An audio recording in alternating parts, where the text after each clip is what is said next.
দর্শক, জাহাজ বাংলার সৌরভে অগ্নিকাণ্ড নাশকতা কিনা তা নিশ্চিত হওয়া যাবে তদন্তের পর, এমনটি বলছেন নৌ উপদেষ্টা ব্রিগেডিয়ার সাখাওয়াত হোসেন।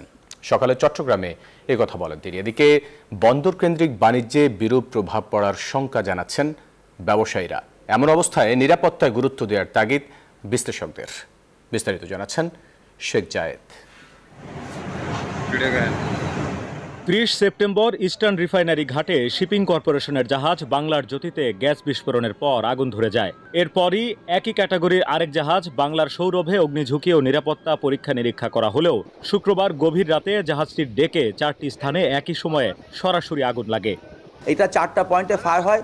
ফায়ারের পর এটার এক্সপ্লোশনটা ওইরকম কোনো মেজর এক্সপ্লোশনের কোনো ঘটনা যায়নি। পরে ফায়ার চলাকালীন সময় বেশ কিছু হয়তো সামনে যেটা এক্সপ্লোশন হয়।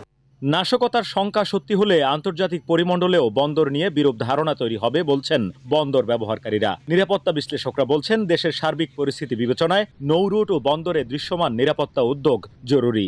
পূর্ণ নিরাপত্তার চাদরে নিয়ে আসা যায়, তাহলে ভবিষ্যতে অনাকাঙ্ক্ষিত যে সকল ঘটনাগুলো সেগুলো থেকে আমরা রেহাই পাবো।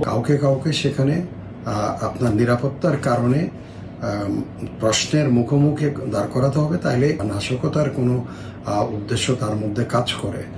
এনজিওর কিস্তি প্রথমবার বিকাশ পেমেন্ট করলেই 20 টাকা ইনস্ট্যান্ট ক্যাশব্যাক, সেটা তাহলে নিবারিত হবে।